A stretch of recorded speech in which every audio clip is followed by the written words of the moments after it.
Hello everyone, welcome back to my channel. My name is Tor and this is Anthropology.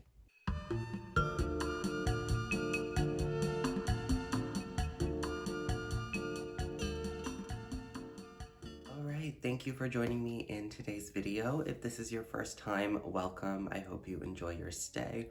On this channel, I talk all about things fashion related, mindful consumption, how to be more present in our everyday life, and just general analytical videos on fashion and shopping. If you're a returning subscriber, thank you so much for coming back to the channel. So glad you're here. Really appreciate all the support I've been getting. So I just want to first of all start off this video by saying, excuse my voice.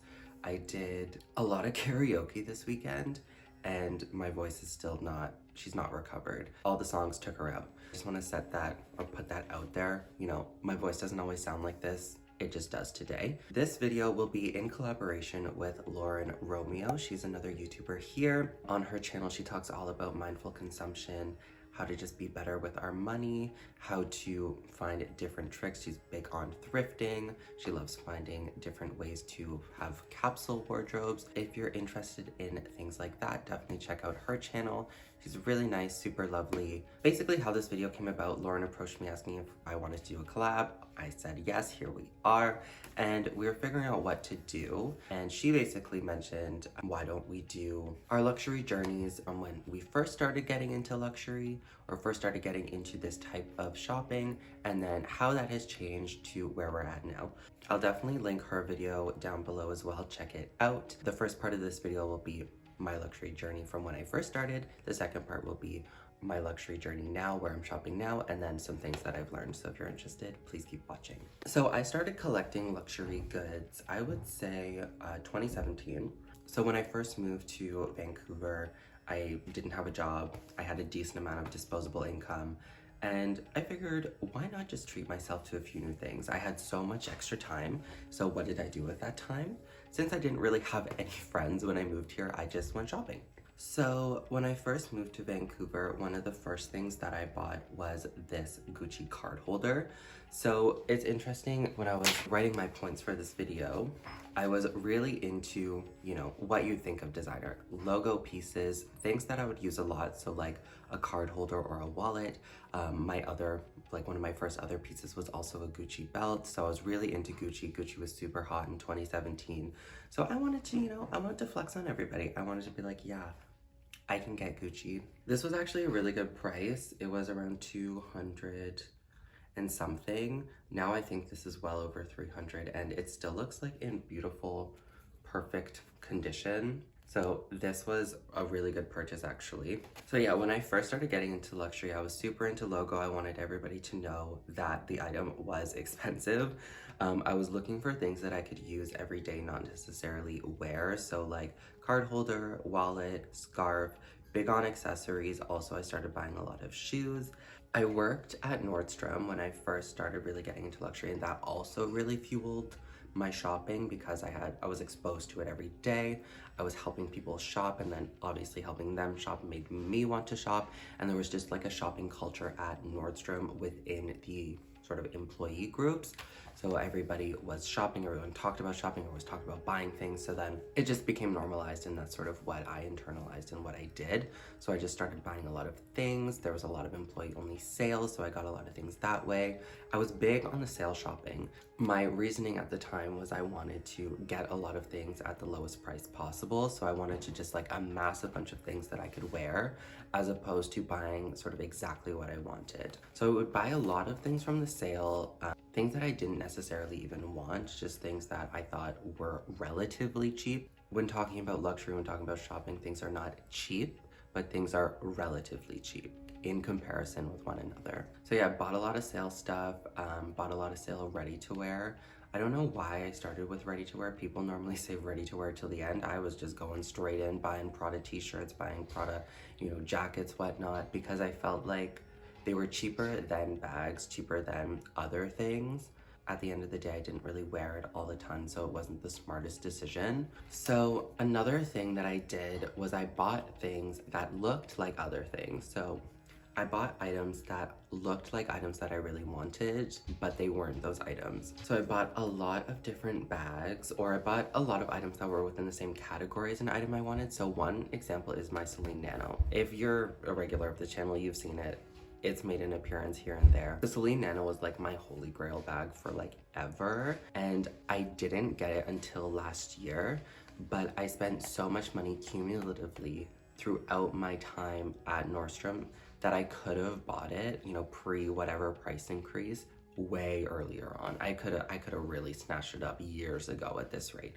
But my justification was that I would buy other things like other Celine bags, other bags that were less expensive because I didn't feel comfortable spending the amount of money on that Celine bag, and that's totally fine, you know? These bags are very expensive and you're not just gonna wake up and want to spend like $3,500 on a bag overnight. Definitely you have to like build up to it. To like recap, when I was first getting into designer shopping, I bought a lot of logo goods. I wanted everyone to know.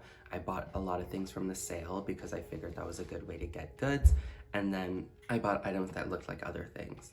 Where I'm at now, basically, I'm a lot slower when I buy something. I think maybe because I already went through all of that. So like I've done all like the hauling, I've done all the big purchasing, and now I'm just like, I don't really need anything else, but I buy exactly what I want. So I'm not afraid to spend, you know, a big price tag on something because I know my shopping habits or my previous shopping habits were buying a lot of things that would amass to the same or more dollar value than that one thing that I originally wanted in the first place. Now I'm also buying way more bags. Before I would buy like a mix from all categories. So I would buy shoes, ready to wear, small leather goods, accessories.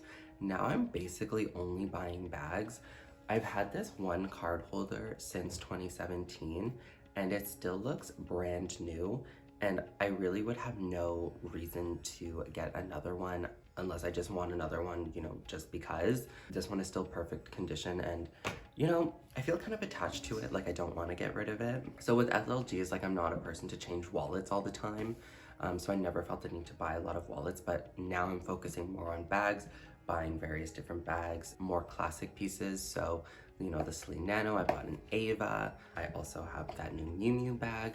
I'm, I guess, more so focused on less goods, but higher price point and getting exactly what I want. I know that I shouldn't buy a lot of things within the same category if I want one thing.